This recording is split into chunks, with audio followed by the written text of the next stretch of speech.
ஒரு சந்தோஷமான விழா இது. ஏன்னா பிடி செல்வகுமார் அவர் ஒவ்வொரு ஸ்டெப்பையும் நான் வாட்ச் பண்ணிக்கிட்டே இருப்பேன். என் குடும்பத்தில் ஒருத்தர் அவர். எனக்கு பிஆர்ஓவா வந்தார் அப்படின்றத விட நான் தான் பிஆர்ஓவை கூப்பிட்டேன், என் கூட வச்சுக்கிட்டேன். இன்றைக்கி நானும் சரி, தொழிலில் என் மகன் விஜய் அவர்களும் சரி, நான் இந்த அளவுக்கு வளர்ந்துருக்கோம் அப்படின்னு சொன்னால் அதில் பிஆர்ஓ செல்வகுமாருக்கு ஒரு பெரிய பங்கு உண்டு. அது எப்படி அவர் நன்றி மறக்கூடாதுன்னு சொன்னாரோ அதே எண்ணத்தில் நான் சொல்லக்கூடிய இடம் இது சொல்கிறேன். ஏன்னா அவர் பிஆர்ஓன்னா அவர் நமக்கு கூட இருப்பாங்க, நம்ம சொல்கிற வேலையை செய்வாங்க, சம்பளம் வாங்கிக்கிறாங்க, அவ்வளோதான். ஆனால் அவர் எப்படின்னா விஜயை பற்றி ஏதாவது ஒரு தப்பான நியூஸ் வந்துருச்சுன்னா உடனே இம்மிடியட்டாக அந்த ஆஃபீஸ் போய் ஏன் அப்படி எழுதுனீங்க, விஜய்க்கா அப்படி சண்டை போடுவார். அவர் என்ன பண்ணார், எதுக்கு இப்படி எழுதுறீங்க, உண்மையை எழுதுங்க. அப்படி ஒவ்வொரு இடத்துக்கும் அப்படி கூடவே இருந்த அவர் வளர்ச்சிக்கு உறுதுணையாக இருந்தவர். அதனால தான் நாங்கள் எங்கள் கூட இருக்கிற டிரைவராக இருக்கட்டும், யாராக இருக்கட்டும், உதவி இயக்குநர்களாக இருக்கட்டும், உதவி இயக்குனர் இருந்தால் இயக்குனராக ஆகணும்னு ஆசைப்படுவோம். டிரைவர்ஸை கூட நீ ஏதாவது இப்படி டிரைவராகவே இருக்கிற, இதுக்கு மேலே இன்னொரு ஸ்டெப்புக்கு போ அப்படின்னு சொல்லிட்டு நம்மகிட்ட இருக்கிறவங்க ஒரு மேலே வந்தால் அது நமக்கு சந்தோஷமான விஷயம். அந்த இதில் தான் கொஞ்சம் கொஞ்சமாக அவர் வளர்ந்துருக்கிறார். நாங்கள் சும்மா வழி தான் காட்டினோம். அவர் ரொம்ப அதிகமாக என்னை பற்றி சொல்லுவார், விஜய் பற்றி சொல்லுவார். ஒருத்தருக்கும் வழி தான் காட்ட முடியும், ஒரு பிளாட்ஃபார்ம் தான். இப்போ விஜய் கூட நான் ஒரு பிளாட்ஃபார்மாக தான் இருந்தேன். அதுக்கப்புறம் உழைச்சார், உழைச்சி இந்த இடத்துக்கு வந்திருக்கிறார். உழைச்சவங்க தான் இங்கே இருக்கிறவங்க அத்தனை பேரும்.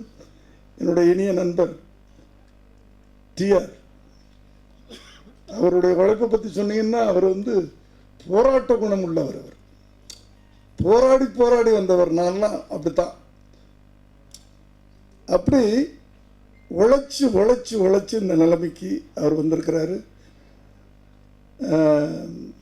புலி படத்தில் சில சிரமங்கள் வந்தது எல்லாருக்கும் தெரியும். ஆனால் அந்த நேரத்தில் ஜீவா அவர்களுக்கு இந்த நேரத்தில் அவர் சார்பாக நான் நன்றி சொல்லிக்கிறேன். ஏன்னா எல்லாரும் இந்த வெற்றி பெற்றவங்களை தேடித்தான் போவாங்க. தொடர்ந்து இருக்கும்போது எவன் ஒருத்தன் கையை பிடிச்சி தூக்கி விடுறானோ அவன் கடவுளுக்கு சமமானவன். என்னடா ரைடை வந்துருச்சு, அதாயிடுச்சு, இதாகிடுச்சு, இந்த பையனால் என்ன பண்ண முடியும், இந்த பையனுக்கு போய் கால்ஷீட் கொடுக்குறோமே எப்படி அப்படின்னு யோசனை பண்ணாமல் அவர் சொன்னார், பார்த்தீங்களா, ஏன் தோண்டு போயிட்ட, உனக்கு என்ன பண்ணணும் அப்படின்னு கேட்கக்கூடிய அந்த நல்ல மனசு. ஜீவா அவர்கள் இந்த நேரத்தில் சொல்கிறேன், இந்த படம் உங்கள் நல்ல மனசுக்காகவே பெரிய வெற்றி படமாக. அடுத்து நான் அவரை பற்றி அடிக்கடி உங்களை பற்றி செல்வகுமார் சொல்லிக்கிட்டே இருப்பார். ஒவ்வொரு அசைவையும் என்கிட்ட சொல்லுவார், உங்கள் உழைப்பு, உங்கள்கிட்ட இப்போ ஒரு ஃபயர் இருக்குது, ஜெயிக்கணும்னு. எனக்கு இருக்கு. அந்த ஃபயர் இல்லைன்னா போச்சு. அந்த ஃபயர் இருந்தால் நிச்சயமாக ஜெயிப்போம். உழைக்கணும் சார், உழைப்பு. நான் இங்கே போனாலும் அதான் சொல்லுவேன். அவங்க இங்கே இருக்கிறவங்க மத்தியில எல்லாம் அந்த எம்ஏ படிச்சுட்டு அவர் நல்லா ஒன்றும் படிக்காதவன், ஆனால் உழைச்சி இந்த இடத்துக்கு வந்திருக்கிறேன்.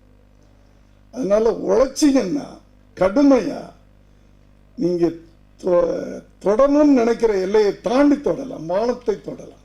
அவ்வளோதான். உழைக்கிறவங்களுக்கு வானம் கூட பக்கத்தில் இருக்கும், கை பக்கத்தில் அப்படின்னு சொல்லுவாங்க. இதில் இருக்கிற அத்தனை பேருக்கும் எல்லாரும் தெரிஞ்சவங்க இசையமைப்பாளர். இன்னைக்கு முக்கியமாக இந்த இசையின் நாயகன் அவர்தான். எனக்கு ரொம்ப வேண்டியவர், ரொம்ப கடவுள் பக்தி உள்ளவர்.